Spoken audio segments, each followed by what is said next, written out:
السلام علیکم۔ ہم سنتے ہیں اور پڑھتے ہیں کہ جی فن لینڈ کا، جاپان کا تعلیمی نظام بہت بہترین ہے، وہاں پر آداب اور اخلاقیات جو ہیں ان کو اسکول میں سکھائے جاتے ہیں اور بہترین بچے پیدا ہوتے ہیں۔ لیکن دیکھیں، ہمیں تو بہت سالوں پہلے رسول پاک صلی اللہ علیہ وسلم نے کہا کہ ماں کی گود بچے کی پہلی درسگاہ ہوتی ہے، تو ہمیں تو حکم ہے کہ اس درسگاہ میں بچوں کو اخلاقیات، آداب سکھائیں۔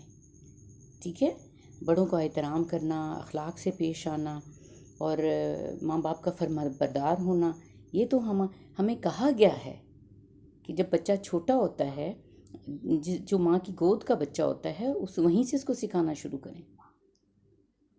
دیکھیں، ہمیں اخلاقیات اور آداب کا درس سیکھنے کے لیے کسی اسکول یا ادارے کی ضرورت اسپیشلی نہیں ہوتی۔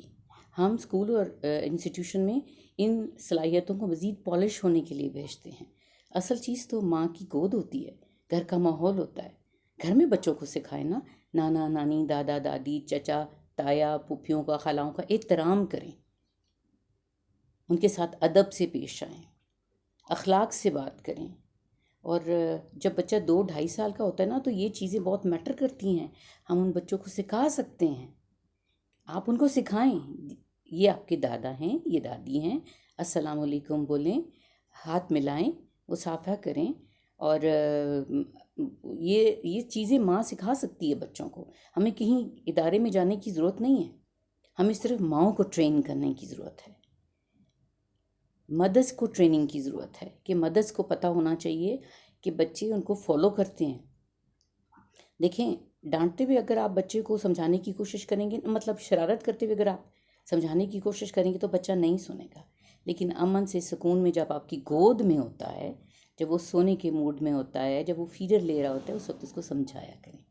اس وقت چھوٹی اخلاقی باتیں، اچھی باتیں، آداب اس کو سکھایا کریں، اور وہ آپ دیکھیں گے with the passage of time اس کی پرسنالٹی کا حصہ بن جائیں گے۔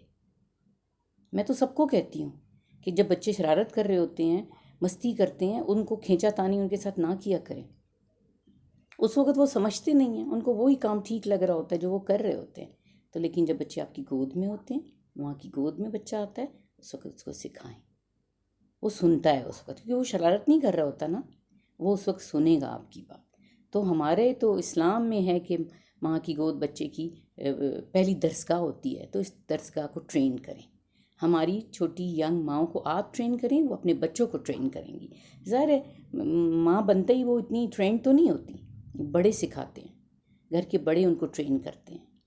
ٹھیک ہے، تو ہمیں دوسرے ملکوں کے اخلاقیات اور آداب کے جو طریقے ہیں ان سے امپریس ہونے کی ضرورت نہیں ہے۔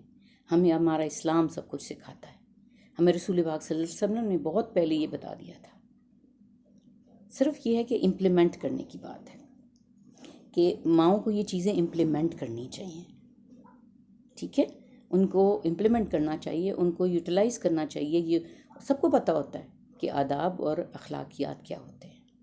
چھوٹے چھوٹے بچے کھانا پینا کرتے ہیں، وہی چیزیں پھینک دیتے ہیں، آپ ان کو سکھائیں نا کہ بیٹے یہ اٹھا کے کچن میں رکھتے ہیں، شاباش، اور اس کو اپریشیٹ کرتے ہیں۔ اس بچے کو اچھے کام پہ ہمیشہ اپریشیٹ کریں۔ وہ اگر کسی کے ساتھ ادب سے پیش آتا ہے، اخلاقیات ظاہر کرتا ہے، یا اپنا کام خود کرتا ہے، یا فرما برداری کرتا ہے، اس کو اپریشیٹ کریں۔ ٹھیک ہے، دل کھول کے اپریشیٹ کریں، اور آپ دیکھیں گے کہ یہی اچھی چیزیں with the passage of time اس کی پرسنالٹی کا حصہ بن جائیں گی۔ ٹھیک ہے، ہمیں لوگوں سے امپریس ہونے کی ضرورت نہیں ہے۔ ہمارا بچہ گھر سے ٹرین ہوگا، ہمارے بچے کو آداب، اخلاقیات اور فرما برداری گھر سے سکھائی جائے گی، تو وہ کہیں بھی پرابلم کریٹ نہیں کرے گا انشاءاللہ تعالی۔ اور 4th-5th تک تو اس کی عادات کافی بن جائیں گی۔ ٹھیک ہے، پھر تو ان کو نکھارنا ہے۔ اسکول میں ہم ان کو انفارمیشن کے لیے، نالج حاصل کرنے کے لیے بھیجتے ہیں، لیکن یہ چیزیں ماؤں نے اپنے گود میں اور گھر میں سکھانی ہے۔ Please try to understand it. ٹھیک ہے، ملتے ہیں پھر کسی نئی بات کے ساتھ۔ اللہ حافظ، خوش رہیے اور آباد رہیے۔